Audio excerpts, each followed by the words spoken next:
Hi viewers, welcome to markets at 11 AM.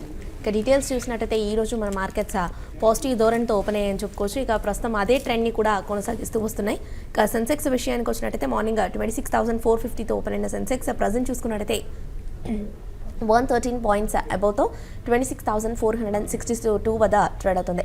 ఇక Nifty విషయానికి వచ్చినట్టయితే 8,160తో ఓపెన్ అయిన నిఫ్టీ ప్రస్తుతం చూసుకున్నట్టయితే 35 పాయింట్స్ అబౌవ్తో 8,164 వద్ద ట్రేడ్ అవుతుంది. ఇక బ్యాంక్ నిఫ్టీ విషయానికి వచ్చినట్టయితే బ్యాంక్ నిఫ్టీ కూడా ఈరోజు కాస్త బెటర్ అనే చెప్పుకోవాలి. ఇక 18,459తో ఓపెన్ అయిన బ్యాంక్ నిఫ్టీ ప్రజెంట్ 4 పాయింట్స్ అబౌవ్తో 18,412 వద్ద ట్రేడ్ అవుతుంది. ఇక మిడ్ క్యాప్ స్టాక్స్ చూసుకుంటే ఈరోజు మిడ్ క్యాప్ స్టాక్స్ అన్ని అవుట్ పర్ఫార్మ్ చేస్తున్నాయి. ఇక స్మాల్ క్యాప్లో కూడా కాస్త ప్రాఫిట్ బుకింగ్ అలాగే బయింగ్ ప్రెషర్ కూడా మనకు కనిపిస్తుంది. ఇక నిఫ్టీ గెయినర్స్ విషయానికి వచ్చినట్టయితే టాటా పవర్ 2.5%, మెయిన్గా హెచ్డిఎఫ్సి ఈరోజు 3% చొప్పున లాభాలతో ట్రేడ్ అవుతుంది. ఇక Zee Entertainment 1.89%, GAIL 1.5% and Idea Cellular 1.5% చొప్పున లాభాలతో ట్రేడ్ అవుతున్నాయి. ఇక లూజర్స్ లిస్ట్ ఒకసారి చూసుకున్నట్టయితే ఐటీసీ 1%, అలాగే హెచ్యుఎల్ 0.80%, పవర్ గ్రిడ్ 0.5%, ఐషియన్ మోటార్స్ అలా ఇండస్ఇండ్ బ్యాంక్ కూడా 0.5% చొప్పున లాభాలతో ట్రేడ్ అవుతున్నాయి. అండ్ ఆ కమోడిటీ స్టాక్స్ ఒకసారి అబ్జర్వ్ చేసినట్టయితే ఈరోజు కమోడిటీ స్టాక్స్ అన్ని కూడా నెగిటివ్గా ట్రేడ్ అవుతున్నాయి. గోల్డ్, సిల్వర్, న్యాచురల్ గ్యాస్ అలాగే క్రూడ్ ఆయిల్ కూడా ఈరోజు నెగిటివ్గా ట్రేడ్ అవుతున్నాయి. ఇక మార్నింగ్ సెషన్ మార్కెట్స్పై విశ్లేషణ అందించేందుకు అలాగే ట్రేడర్స్ కాల్స్ అండ్ మెయిల్స్కు ఆన్సర్ చేసేందుకు ప్రస్తుతం మన స్టూడియోలో ఉన్నారు మార్కెట్ అనలిస్ట్ శేషు గారు. వారిని అడిగి మరిన్ని విషయాలు తెలుసుకుందాం. అలాగే మీకు ఎలాంటి డౌట్స్ ఉన్నా కానీ పైన డిస్ప్లే అవుతున్న ఫోన్ అండ్ మెయిల్కి ఫోన్ నెంబర్స్ అండ్ మెయిల్ ఐడికి మీరు మెయిల్ చేయొచ్చు. సో దట్ శేషు గారు మీ డౌట్స్ని క్లారిఫై చేస్తారు. హాయ్ శేషు గారు. హలో అండి. ఈరోజు మన మార్కెట్స్ చూస్తున్నట్టయితే కాస్త పాజిటివ్ ధోరణితో కదలాడుతున్నాయి. మార్నింగ్ నుంచి కూడా నిన్న అసలు డేస్ లో వద్ద ట్రేడ్ అయిన మన మార్కెట్స్ నిన్నటి క్లోజింగ్ ట్రెండ్ని కూడా నిలబెట్టుకున్నాయని చెప్పుకోవచ్చు. మెయిన్గా ఇక నిఫ్టీ విషయానికి వచ్చినట్టయితే నిన్న నిఫ్టీ 8,100 దిగువన క్లోజ్ అయింది. సో ఈరోజు చూసుకున్నట్టయితే నిఫ్టీ 8,150 సాంకేతికంగా ఉన్న లెవెల్ని కూడా బ్రేక్ చేసి దాని ఎబో ట్రేడ్ అవుతూ వస్తుంది.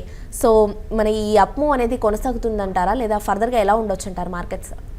అంటే అప్ మూవ్ అనేది మేజర్గా మార్కెట్ ఒక రేంజ్లో అనేది ఉండే అవకాశాలు ఎక్కువ ఉన్నాయి. అంటే ఒక రేంజ్ అంటే ఈరోజు అని కాదు, ఓవరాల్గా ఇంకా నిఫ్టీకి ఇప్పుడు ఇమీడియట్గా ఇక్కడ నుంచి బాగా పెరిగిపోయి ఒక రన్అవే ర్యాలీ వస్తుందైతే అనుకోము. కొంచెం ఒక నిఫ్టీ క్లోజర్గా 8,200 ఆ లెవెల్కి రావడం, దానిపైన కొంచెం షార్ట్ కవరింగ్ ర్యాలీ వచ్చి మళ్ళీ అక్కడ నుంచి కరెక్ట్ కావడం లాస్ట్ టైం చూసాము. సేమ్ ఈ టైం కూడా అట్లా అదే విధమైన ట్రెండ్ అనేది ఉండొచ్చు. క్లోజర్గా నిఫ్టీకి 8,200 వైపు వెళ్ళి మళ్ళీ అక్కడ నుంచి ఒక రివర్స్ ట్రెండ్ అనేది మార్కెట్లో వస్తుంది. స్లోగా మనకి మిడ్ ఆఫ్ జనవరికి వచ్చే టయానికి వాల్యూమ్స్ కూడా బాగా తగ్గుతూ ఉంటాయి.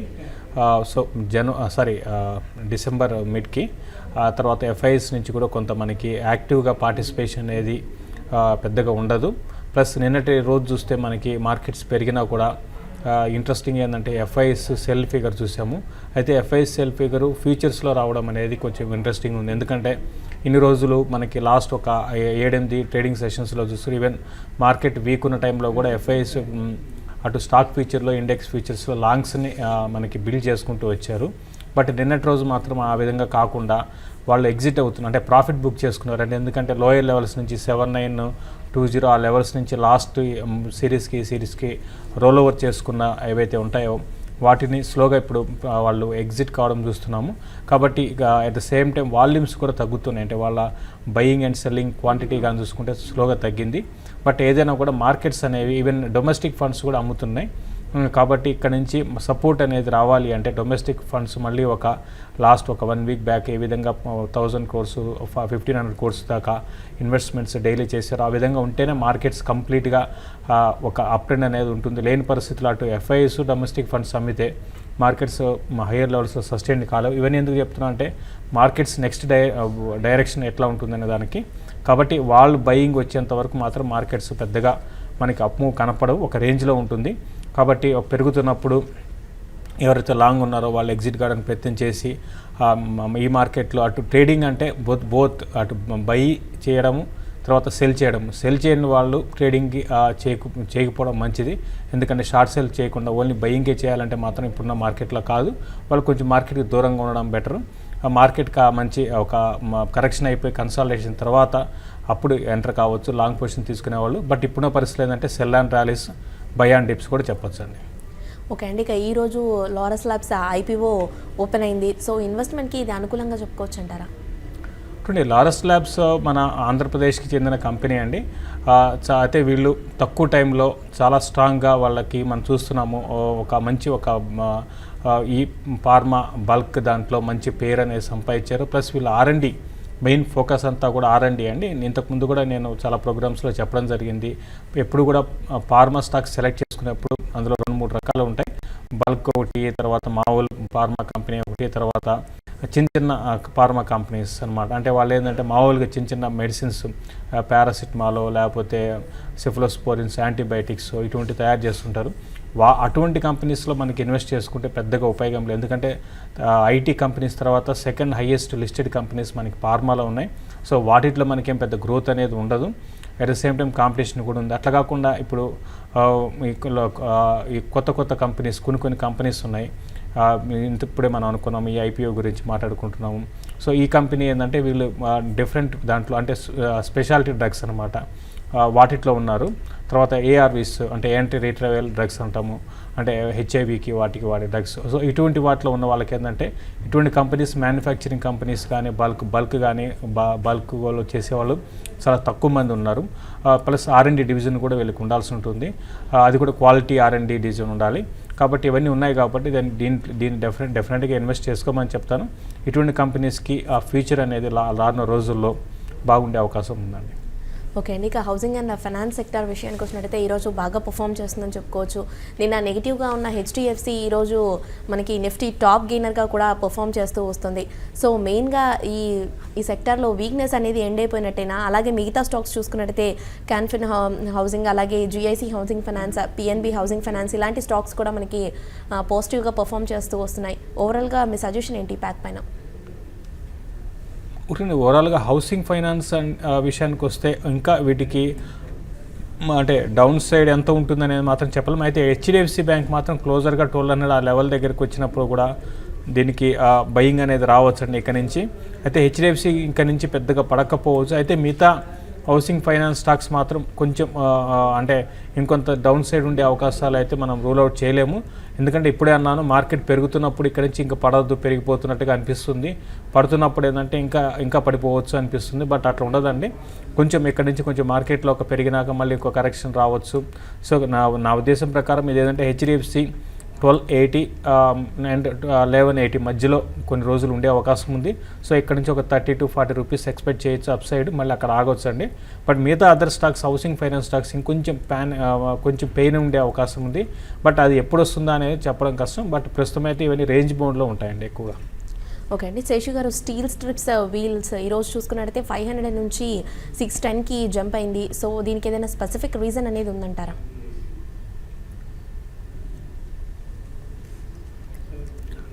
స్టీల్ స్ట్రిప్స్ వీల్స్ ఓవరాల్గా దీనికి అంటే ఈరోజు పెరగడానికి స్పెసిఫిక్ రీజన్ అంటే ఏం లేదండి. అంటే నాకు తెలిసి అంటే నేను దీన్ని అంత కీన్గా అంటే ఈరోజు పెరిగిన దానికి నేను అంత కీన్గా అంటే చూడలేదు. బట్ ఏదైనా కూడా కంపెనీ పరంగా చెప్పాలంటే స్టీల్ స్ట్రిప్స్ అనేది మంచి కంపెనీ. ఆల్రెడీ ఇన్వెస్ట్ చేసి ఉంటే మాత్రం హోల్డ్ చేయమని చెప్తాను. ఓకే అండి, ఈరోజు సెక్టర్ వైజ్లో చూసుకున్నట్టయితే పవర్ ప్యాక్ కూడా బాగా పర్ఫామ్ చేస్తూ వస్తుంది. ముఖ్యంగా Adani power, Tata power and Reliance power లాంటి స్టాక్స్ మెయిన్గా డేస్ హైకి దగ్గరలో ట్రేడ్ అవుతూ వస్తున్నాయి. సో ఓవరాల్గా పవర్ ప్యాక్ ఎలా ఉందంటారు ఈరోజు? అంటే ఈరోజు పవర్ ప్యాక్ మీరు అన్నట్టుగా పవర్ ప్యాక్ ఓకేనండి. అయితే పవర్ స్టాక్స్ అన్నీ కూడా ఏంటంటే ర్యాలీస్ అనేది సస్టైన్ కావు, కంటిన్యూగా అప్ ట్రెండ్ అయితే ఉండకపోవచ్చు. అయితే ఉన్న వాటిలో కొంచెం బెటర్ కండిషన్లో ఉన్నాయంటే మాత్రం టాటా పవర్ అని చెప్పొచ్చు. అయితే ఈసారి కొంచెం ఏదో అంటే ఎప్పుడు లేని విధంగా అన్ని పవర్ కంపెనీస్లో కొంచెం లో నుంచి కొంత బయింగ్ అనేది మనం చూస్తున్నాం. ఈవెన్ NTPCలో కూడా కొంచెం ఈ మధ్య యాక్షన్ అనేది స్టార్ట్ అయింది. కాబట్టి కొంచెం ఈసారి మాత్రం కొంచెం పవర్లో ఎంతో కొంత ర్యాలీ ఈ లెవెల్స్ నుంచి ఉండొచ్చు. సో ఆల్రెడీ లాంగ్ టర్మ్ కోసం ఇన్వెస్ట్ చేసిన వాళ్ళు కొంతకాలం అయితే హోల్డ్ చేయమని చెప్తాను. ఓకే, ఇక నిన్న ట్రెండ్ని కొనసాగిస్తూ మెయిన్గా ఈరోజు ఆయిల్ సెక్టర్ కూడా సేమ్ అలానే బాగా పర్ఫామ్ చేస్తూ వస్తుంది. ఇక మెయిన్గా చూసుకున్నట్టయితే గెయిల్ డేస్ హైలో ట్రేడ్ అవుతుంది. ONGC కూడా ఆల్మోస్ట్ డేస్ హైకి దగ్గరలో ట్రేడ్ అవుతుంది. సో ఈ అప్ మూవ్ అనేది కొనసాగొచ్చు అంటారా ఈ ఆయిల్ సెక్టర్లో? డెఫినెట్గానే నేను ఆయిల్ స్టాక్స్ మీద నేను కొన్ని రోజులుగా నేను బులిష్గా మీకు చెప్తూనే ఉన్నాను. డెఫినెట్గా ఆయిల్ స్టాక్స్ని ఎవ్రీ డిప్లో కూడా కొనుక్కోవచ్చు. కరెక్షన్స్ వచ్చినప్పుడల్లా కూడా వీటిలో పొజిషన్ తీసుకోమని చెప్తాను. ఓకే అండి. ఇక మెయిన్గా చూసుకున్నట్టయితే బ్యాంకింగ్ సెక్టార్ విషయానికి వచ్చినట్టయితే నిన్న బ్యాంకింగ్ సెక్టార్ కాస్త మిక్స్డ్గా ఉందని కూడా చెప్పుకోవచ్చు. ఈరోజు బ్యాంకింగ్ సెక్టార్ విషయానికి వచ్చినట్టయితే ప్రైవేట్ బ్యాంక్స్తో చూసుకున్నట్టయితే పిఎస్యూ బ్యాంక్స్ కాస్త బెటర్గా పర్ఫామ్ చేస్తున్నాయి. మెయిన్గా పిఎస్యూ బ్యాంక్స్లో Bank of India and PNB bank డేస్లోకి దగ్గరలో ట్రేడ్ అవుతుంది.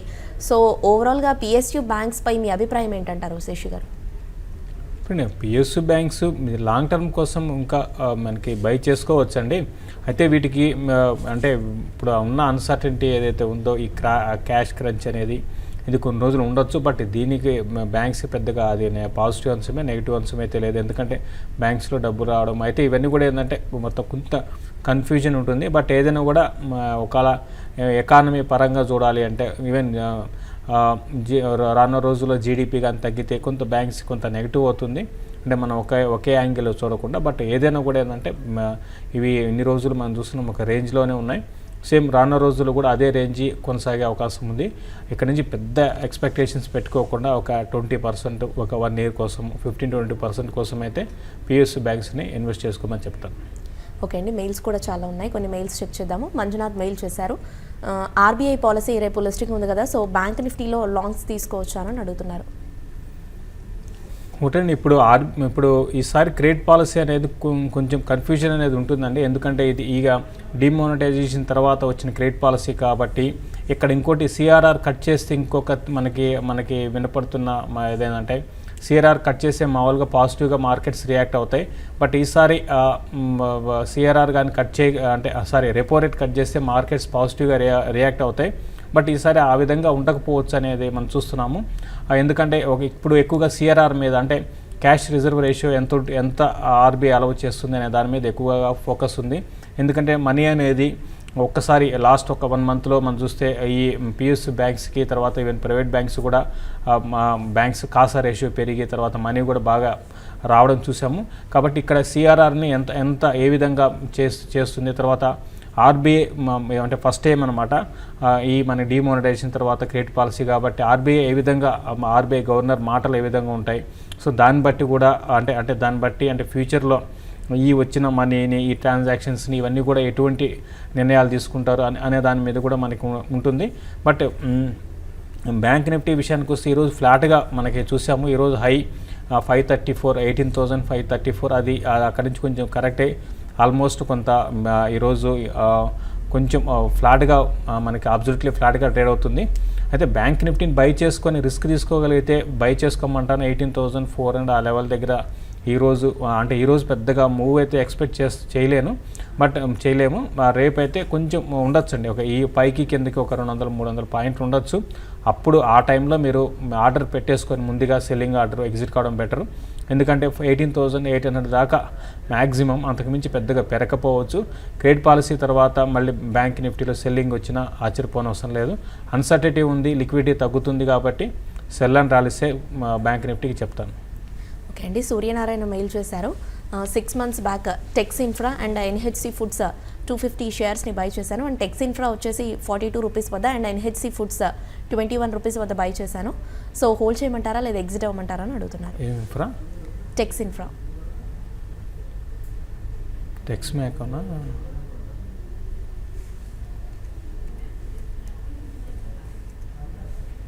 ఒకటి టెక్స్ ఇన్ఫ్రా ఎంతలో కొన్నారండి? 42. Tax మ్యాకో okay. ఒకటండి ఓవరాల్గా ఈ టెక్స్ మ్యాకో తర్వాత ఈ రైల్ రిలేటెడ్ స్టాక్స్ అన్నీ కూడా ఏంటంటే అండి ప్రస్తుతం ఉన్న పరిస్థితుల్లో హోల్డ్ చేసుకోమని చెప్తాను. ఇప్పుడిప్పుడే వీటిలో అప్రెండ్ అనేది స్టార్ట్ కావచ్చు ahead of railway budget. Hold చేయండి మీరు, ఇంకా కావాలంటే కూడా యాడ్ చేసుకోవచ్చు. షార్ట్ టర్మ్ అయితే ఇది న్యూ హైస్కి టెస్ట్ చేసే అవకాశం నెక్స్ట్ 1.5 monthలో ఉంది. కాబట్టి మీరు ఆల్రెడీ బై చేస్తారు కాబట్టి హోల్డ్ చేసుకోమని చెప్తాను. ఓకే అండి. లాస్ట్ మెయిల్ చూద్దాము. రమణ మెయిల్ చేశారు, వీగార్డ్ ఇండస్ట్రీస్ సిఎంపి దగ్గర 1 year ఇన్వెస్ట్మెంట్ కోసం తీసుకోవచ్చానని అడుగుతున్నారు. కానీ ఇట్లా మీరు అంటే ఒక ఈ ప్రైస్ పాయింట్లోనే కొనేసేస్తే అట్లనే అది మీకు ఆ నిర్ణయం మీరు తీసుకోవాల్సి ఉంటుందండి. బట్ మంచి కంపెనీనే డెఫినెట్గా రీసెంట్గా కూడా అంటే చాలా రోజుల తర్వాత ఈ కంపెనీలో పెద్ద కరెక్షన్ అనేది రావడం చూసాము. ఇంతకుముందు కూడా ఎప్పుడు కూడా కరెక్షన్ వీగార్డ్లో రాలేదు. కాబట్టి డెఫినెట్గా ఇక్కడ నుంచి మీరు పిక్ చేసుకోండి. అంటే ఈ లెవెల్ అని కాకుండా 160 ఆ లెవెల్ దాకా రావచ్చు. ఇక్కడ నుంచి ఒక 10 to 12 రూపీస్ కరెక్షన్ ఇందులో ఎక్స్పెక్ట్ చేయొచ్చు. వచ్చినప్పుడు మీరు లాంగ్ టర్మ్ కోసం వీగార్డ్ని పిక్ చేసుకోమంటాను. ఒకవేళ 160 బ్రేక్ ఏంటంటే మాత్రం కొంచెం కింద కూడా రావచ్చు అండి, 152 అట్లా ఆ లెవెల్కి రావచ్చు. బట్ ఏదైనా కూడా డౌన్ సైడ్ రిస్క్ ఉంటుంది, బట్ బై చేసుకోమని చెప్తాను. ఓకే శేషు గారు, ఫైనల్లీ చూసుకున్నట్టయితే మన మార్కెట్స్ పాజిటివ్ ధోరణితో కదలాడుతూ వస్తున్నాయి కదా. సో క్లోజింగ్ వరకు కూడా ఇదే ట్రెండ్ కొనసాగిస్తూ వచ్చే ఛాన్సెస్ ఉన్నాయంటారా? ఏదైనా వాలటాలిటీ ఏమైనా కనిపించే ఛాన్సెస్ ఉన్నాయా? క్లోజింగ్ కూడా ఇదే విధమైన ట్రెండ్ అనేది మార్కెట్లో ఉంటుందండి, ఉండొచ్చు. అయితే వోలటాలిటీ అనేది కూడా మనం ఉంటుంది. వోలటాలిటీ లేకుండా మార్కెట్స్ అయితే ఇప్పుడున్న పరిస్థితుల్లో ఉండవు. వోలటాలిటీ ఉంటుంది. అయితే క్లోజింగ్ కూడా పర్లేదు, బెటర్గానే ఉండొచ్చు. అయితే ఈ లెవెల్లో సస్టైన్ అవుతుందా అనేది చెప్పడం కష్టం. ఆ సెకండ్ హాఫ్ నుంచి మార్కెట్స్ ట్రెండ్ ఏ విధంగా ఉంటుంది అనేది ఇప్పుడే చెప్పడం కష్టం అండి. థ్యాంక్ యూ శేషు గారు. ఇది ఇవాల్టి మార్కెట్స్ ఎట్ 11 AM. 12 noon మార్కెట్స్లో మరిన్ని మెయిల్స్ అండ్ ఫోన్ కాల్స్తో మళ్ళీ కలుద్దాం. Stay with us.